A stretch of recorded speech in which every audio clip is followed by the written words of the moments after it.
ഇത് ഇതിന് അടിയിലാണ് മറ്റേ ഇതിൻ്റെ ഓട്ടം ഒളിപ്പിച്ചിരിക്കുന്നത്. മറ്റേ ഇതുണ്ട്, ഉണ്ട്, ഇതുണ്ട്, ഇത് വാരിപ്പുണ്ട്, ഇവിടെയുണ്ട് ഈ മറ്റേ ഇത് എഴുതിയിരിക്കുന്നത്. ചുമല ഞാൻ ഓണാക്കിയില്ല. അത് ലൈറ്റ് കത്തുമോ? പിന്നെ അല്ല ഇവിടെ ഏതാ ഉള്ളത്? ഇവിടെ തന്നെ. ഇവിടെയുണ്ട്. പിന്നെ അതിൻ്റെ ഇതിരിക്കുന്ന യൂണിറ്റ് ഇരിക്കുന്ന അതിന് അടിയില്ല. ഞാനത് വെള്ളമൊന്നും ഇപ്പം അതേ ലൈറ്റ് കത്തുമോ? പിന്നെ അല്ല കത്തിയുണ്ടോ ഉണ്ടോ? ഇതേ ഞെക്കുമ്പോഴത്തേനാണ്, ഇതേ ഞെക്കുമ്പം ഇത് വരുമെന്നാണ് പറയുന്നത്. അവത്തേലൊന്നും ഞെക്കാലും ഒന്നും വരികയില്ല. ഇതെങ്ങനെ ഞെക്കണോ? ഞെക്കണം. അതായത് ലൈറ്റ് കത്തി നിൽക്കുന്നുണ്ടല്ലേ? ഇത് പിടിപ്പിക്കുന്നതിന് എത്ര രൂപ ആവുന്ന? ഇത് 5500 രൂപ. 6000 രൂപ. എനിക്ക് അവർ 500 രൂപ കുറച്ച് 6000 രൂപ ഇത് പിടിപ്പിക്കുന്നതിന്. വേറൊരു കാര്യം, ഈ ഇപ്പോഴത്തെ 2016 ശേഷമുള്ള വണ്ടിക്ക് 2 വർഷത്തെ ഒന്നിച്ചല്ല, 2 വർഷം കൂടുമ്പോഴല്ല ടെസ്റ്റിങ്. 2 വർഷത്തെ പേപ്പറായിട്ട് 7000 രൂപയ്ക്ക് റീചാർജ് ചെയ്ത വണ്ടിയാണ്. എല്ലാ വർഷവും റീചാർജ് ചെയ്യണം അല്ലേ?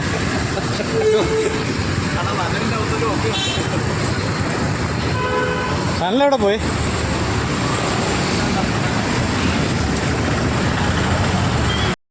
പ്രിയ കൂട്ടുകാരെ നമസ്കാരം. ഞാനിപ്പോൾ നിൽക്കുന്നത് പുതുപ്പള്ളി ടാക്സി സ്റ്റാൻഡിലാണ്. വൃശ്ചിക 1 തുടങ്ങിയാണ്. അപ്പോൾ ശബരിമല സീസൺ ആരംഭിക്കുകയാണ്. ടാക്സിക്കാർക്കൊക്കെ ധാരാളം ഓട്ടം കിട്ടുമെന്നൊക്കെയാണ് നമ്മൾ പറയുന്നത്.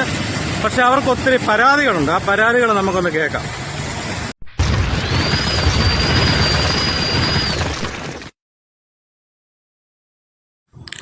കഴിഞ്ഞ ദിവസങ്ങളിലെല്ലാം വാർത്തയുണ്ടായിരുന്നു, ശബരിമല സീസൺ ഏറെക്കുറെ 2 മാസ കാലയളവിൽ റെയിൽവേ ടാക്സി വാഹനങ്ങളിൽ നിന്ന് അമിതമായ കൂലി ഈടാക്കുന്നു. ഏറെക്കുറെ ഈ 2 മാസം ഓടുന്നതിന് ഒരു വാഹനത്തിൽ നിന്ന് 15000 രൂപയോളം ചെലവ് വരുന്നുണ്ട്. അതോടൊപ്പം തന്നെ ഇവർക്ക് യാതൊരു സൗകര്യങ്ങളും റെയിൽവേ ഒരുക്കി കൊടുക്കുന്നില്ല. വാഹന പാർക്കിങ് അതെല്ലാം വഴിയിലാണ്. അതുകൂടാതെ വഴി വാഹനം ഇട്ട് കഴിഞ്ഞാൽ പോലീസിൻ്റെ പെറ്റി അത് വേറെ വരുന്നുണ്ട്. ഇതുമൂലം വളരെ ദുരിതത്തിലാണ് ടാക്സി ഡ്രൈവർമാർ. അതിന് എന്തെങ്കിലും നടപടി ഉണ്ടാകണമെന്നും പറഞ്ഞ് അയ്യപ്പ സേവാ സംഘവും അതുപോലെ കോട്ടയത്തെ ടൗണിലെ ടാക്സി ഡ്രൈവേഴ്സും അവിടെ പരാതി കൊടുത്തിട്ടുണ്ട്. ഇതുവരെ അതിനൊരു തീരുമാനമുണ്ടായിട്ടില്ല. അതിനോടൊപ്പം തന്നെ വേറൊരു തട്ടിപ്പാണ് GPS എന്ന് പറയുന്നത് വാഹനങ്ങളിൽ ഘടിപ്പിച്ചിരിക്കുന്നത്. ഇതുകൊണ്ട് യാതൊരു പ്രയോജനമില്ല. ഓരോ വർഷവും ഇത് ചാർജ് ചെയ്യുന്നതിന് 1500 രൂപ വെച്ച് ഡ്രൈവർമാരെ ഈടാക്കുന്നുണ്ട്. ഈ 1500 രൂപ കൊടുക്കുന്നതിലല്ല, ഇതുകൊണ്ട് യാതൊരു പ്രയോജനവുമില്ലെന്നാണ് ഡ്രൈവർമാർ പറയുന്നത്. കാരണം ഒരു അപകടം എന്തെങ്കിലും ഉണ്ടായിക്കഴിഞ്ഞാൽ ഇത് ഞെക്കി കഴിയുമ്പോഴത്തേന് എമർജൻസി ആയിട്ട് അലർട്ട് പോവുകയും അത് പോലീസിൻ്റെ കൺട്രോൾ റൂമിൽ ചെല്ലുകയും എന്നൊക്കെ പറയുന്നുണ്ട്. പക്ഷേ ഇതുകൊണ്ട് യാതൊരു പ്രയോജനം ഇതുവരെ നമുക്കറിയാം. അത് ഞെക്കി നോക്കി അറിയാം, ഒരു ഇതുമില്ല. നമുക്ക് ചുമ്മാ അതൊരു ബട്ടൺ ഞെക്കുന്നെന്ന് പറഞ്ഞ പോലെ മാത്രമേ ഉള്ളൂ. പണ്ട് കാലത്തൊക്കെ തൊഴിലാളികൾക്ക് സംരക്ഷണം കൊടുത്തുകൊണ്ടിരുന്നത് യൂണിയൻകാരൊക്കെയായിരുന്നു. ഇന്നിപ്പം തൊഴിലാളികൾക്ക് എന്തെങ്കിലും ഒരു പ്രശ്നം വന്നാൽ ആരുമില്ല, യൂണിയൻകാരും ഇല്ല, ഒന്നുമില്ല. അവർ സ്വന്തമായിട്ട് അവരുടെ കാര്യങ്ങളെല്ലാം ചെയ്യേണ്ട ഒരു അവസ്ഥയാണ് വന്നിരിക്കുന്നത്. ഇപ്പം ടാക്സിക്കാരെ സംബന്ധിച്ച് നിങ്ങൾക്ക് എല്ലാവർക്കും അറിയാം, പുതുപ്പള്ളിയിലാണേലും മീനടത്താണേലും പാമ്പാടിയിലാണേലും ധാരാളം ടാക്സി ഉണ്ടായിരുന്ന സ്റ്റാൻഡുകളിലൊക്കെ ഇന്ന് വിരലാലെണ്ണാവുന്ന മാത്രമേ ഉള്ളൂ.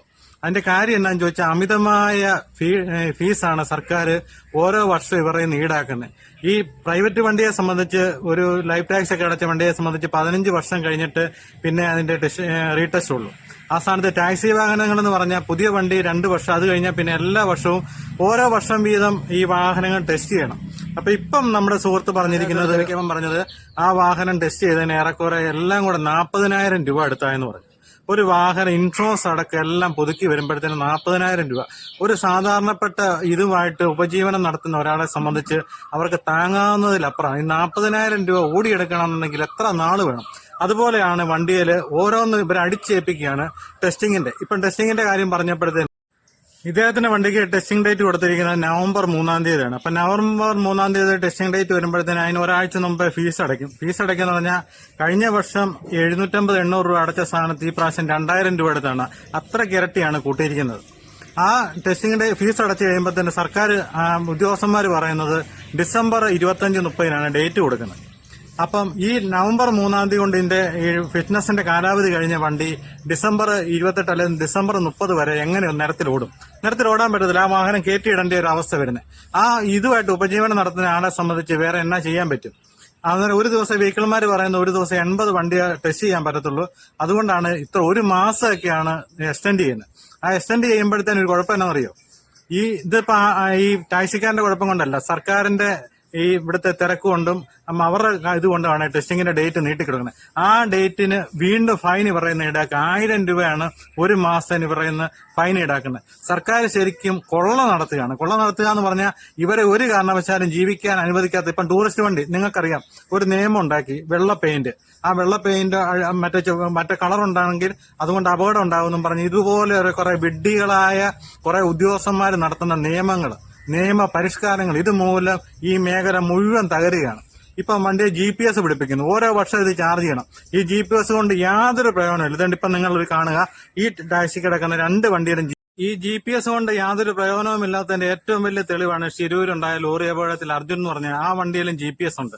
അതുകൊണ്ട് ഇതുപോലെ ഒരു എമർജൻസി ഒക്കെ വന്നു കഴിയുമ്പോൾ GPS ഞെക്കി കഴിയുമ്പോഴത്തേന് അലർട്ട് കിട്ടും, ഈ വണ്ടി എവിടെയാണൊക്കെ തിരിച്ചറിയാന്ന്. പക്ഷെ അതുകൊണ്ടൊന്നും യാതൊരു പ്രയോജനം ഇല്ലാതെ ഇവരെ ഓരോ ക്ഷേമനിധിയായിട്ടും ഇവരെ അങ്ങ് പിഴിയുന്ന ഒരവസ്ഥയാണ്.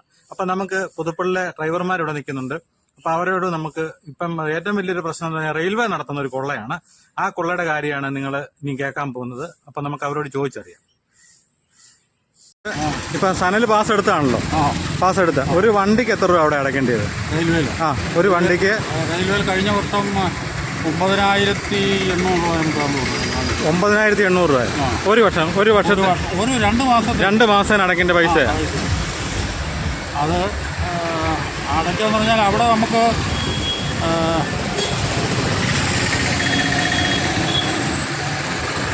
അവിടെ വണ്ടി പാർക്കിങ്ങിന് നമുക്ക് സൗകര്യം ഇല്ല.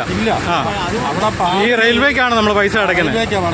എന്നിട്ട് ആ ഒരു വണ്ടി പോലും അവിടെ ഇടാനുള്ള സംവിധാനം അവർക്കില്ല. ഇത് കൂടാതെ യൂണിയനിൽ എത്ര രൂപ അടയ്ക്കുന്നത്? യൂണിയനിൽ കോർഡിനേഷൻ കമ്മിറ്റിക്ക് 3,500 രൂപ ഒരു വണ്ടിക്കാരൻ അടയ്ക്കേണ്ടത്, ഈ 2 മാസം അടയ്ക്കേണ്ടതാണ്. ഇതെല്ലാം കൂടെ ഏറെക്കുറെ 15,000 രൂപയോളം ആകുന്നുണ്ട്. ഈ 15,000 രൂപ ബാലൻസ് വന്നെങ്കിൽ എത്ര ശബരിമല പോയാലോ ബാലൻസ് വരുന്നത്? ഒരു 10 ശബരിമലെങ്കിലും ഓടിയാലല്ലേ ബാലൻസ് വരത്തുള്ളൂ.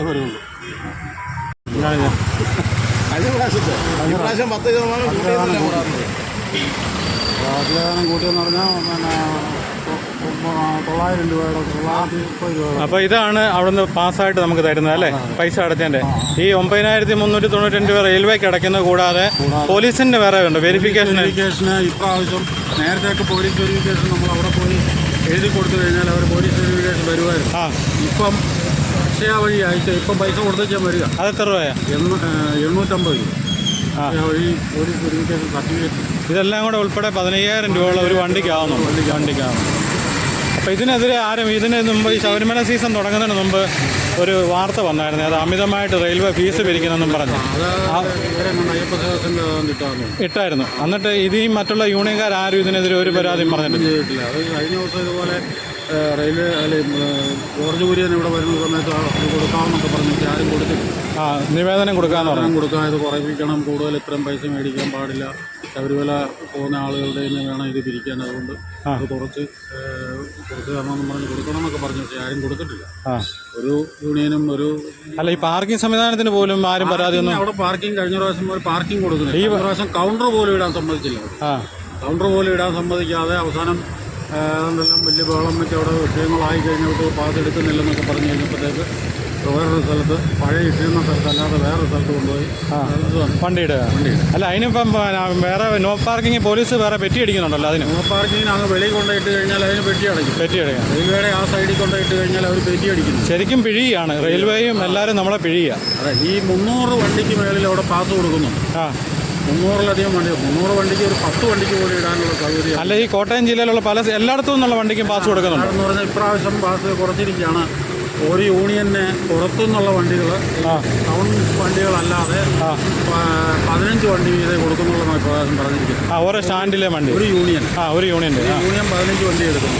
3 യൂണിയനും കൂടെ 45 വണ്ടിയെ പുറത്തുനിന്ന് എടുക്കുന്നു. പിന്നെ ഉള്ളത് ടൗൺ വണ്ടികൾ.